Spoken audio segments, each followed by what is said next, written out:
Hello and welcome everybody to my new video. The picture you can see in the background is featuring the group of organisms I will speak about today. This is a very ancient and a very successful group, and I will speak about why they are so successful and what is so important about them. They are called cyanobacteria. I will also speak about the many forms you can see on this picture. So they have, in the course of their long history, they have achieved many different forms. So let's take a closer look at cyanobacteria. They are a very ancient group, almost or about 3.5 billion years old, which is really very ancient and a very successful group. This doesn't mean that they didn't evolve or adapt over the whole time, so they did continuously change, but they did not change their basic concept because this one was so successful that it was not necessary to change. And what is the basic concept of cyanobacteria, the cyanobacterial way of living? We will find out when we take a look at their structural design. So this is a virtual section across the cyanobacterium, schematic one, of course. And in order to find out what is so special about them, we just have to compare to a normal bacterium. So this would be a cross section through a normal bacterium. And what you can see here is first in the very center, the DNA, the red material, more or less spiralized. Then this is surrounded by the cytosol, this brownish yellow stuff. And then comes the plasma membrane, which you cannot see. It's too thin, but you can see the cell wall, rather thin here. And finally, very outside, there's an envelope of mucus material, which is present in many bacteria. Now, what we see in addition when we look at cyanobacteria is primarily the green membranes and the blue protein complexes, and both of them are necessary for photosynthesis because this is the thing which cyanobacteria invented and are the only one who invented it. It's a special kind of photosynthesis starting from water or receiving hydrogen atoms from water. So this is the equation for cyanobacterial photosynthesis, and most of you probably know it already. It's sugar, which is constructed from carbon dioxide by using the energy of sunlight, and hydrogen atoms necessary for this, they are coming from water, and as a byproduct, oxygen is built.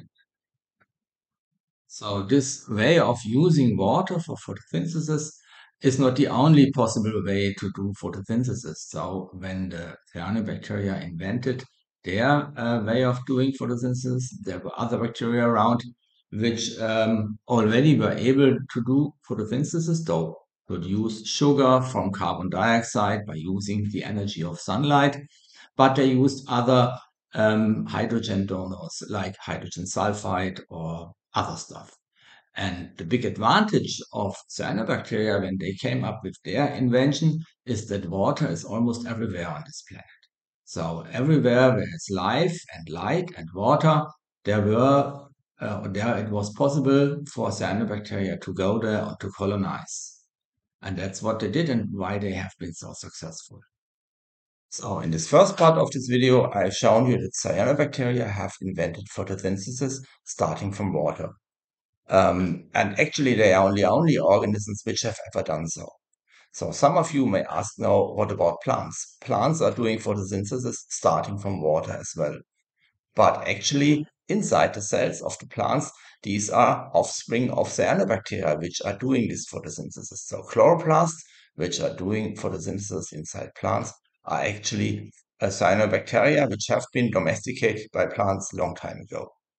So cyanobacteria are important for today's life in two respects. On the one hand, they have invented photosynthesis, without which we could not live. And on the other hand, they are responsible for the accumulation of oxygen, which is also essential for us. In the next part of the video, I will speak about the many forms and shapes cyanobacteria have or are showing, and you can see already in the background. So let's start our walk through cyanobacterial forms with simple single-celled organisms. So organisms consisting only of one cell, and one example is Arthrospira here. And this already shows you that although it's only one cell, it's not necessary that these forms are simple like what we usually know from bacteria. They can look pretty complex, like this Arthrospira here, which is yeah, formed like a little spiral.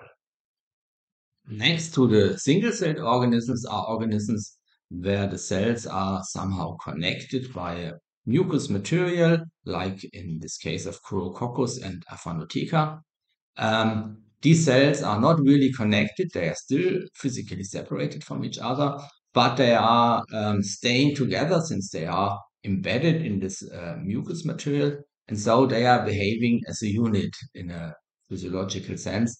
And in the case of Corococcus, these are always four cells which are connected this way. And in the case of Aphanotheca, these are a larger number of cells which are embedded in a kind of a sphere-like mucous material. So a further example for these yeah, mucus embedded cells is Merismopedia, where there's always 32 cells which are embedded in a flat structure. I think this is quite interesting, and you have to be aware that they have to harvest light. So a flat structure is ideal for harvesting light, of course. And these 32 cell sheets can aggregate to larger structures like shown here, and so build large leaf-like structures filled with cyanobacteria. So the highest form of organization is exemplified by Aphanoseminon, Anabina, or Lingbia, where the cells are arranged in thread-like structures. So actually it looks a bit like fungi with fungal hyphae, but these are cyanobacterial threads. And I will go through these three different organisms and show you how the threads are actually produced. Let's start with Anabina. So here you can see that the threads are actually individual cells which are connected to each other in a thread-like or filament-like way. And you also can see that there are different kind of cells. So there are two different kind of cells.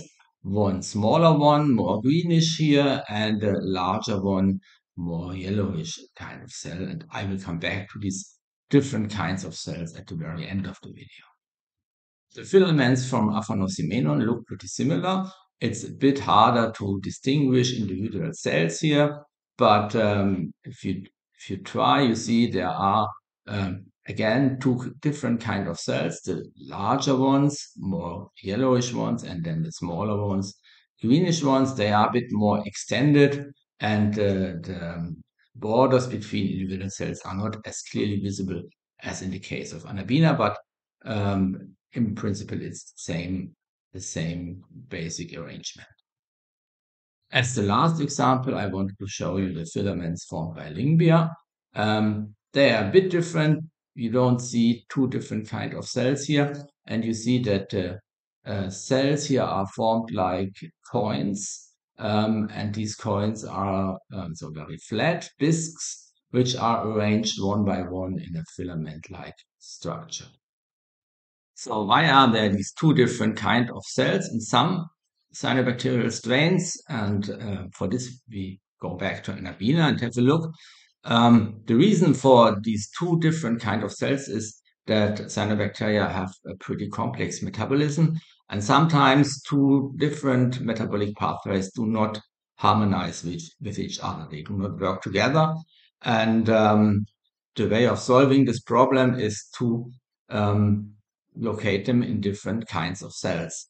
In this case, it's photosynthesis on the one hand, which is working in the small greenish cells, and nitrogen fixation, which is working in the larger yellowish cells. And the enzymes necessary for nitrogen fixation are sensitive to oxygen, and since photosynthesis is producing lots of oxygen, this would not work in one common cell. So cyanobacteria have solved this problem by separating the metabolism here. And so this means cyanobacteria are not only able to produce their basic building blocks from carbon dioxide. They are also able to fix nitrogen from the atmosphere and integrate this nitrogen into biological molecules.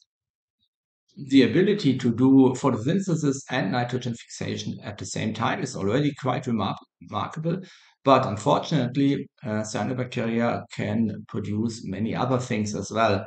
In particular, they can also produce toxic compounds, a large variety of toxic compounds, and that is a problem that maybe is familiar to many of you.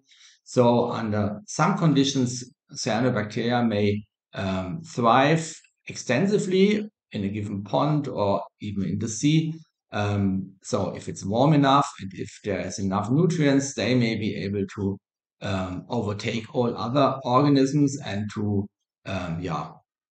conquer the ecosystem, and then they will produce toxic compounds which can then be dangerous to humans as well as to fish or other animals in the lakes. Since you have watched up to now, I hope you did enjoy the video. I'm not completely sure what I will do next time, but I'm sure I will find something within 1 or 2 weeks. Up to then, all the best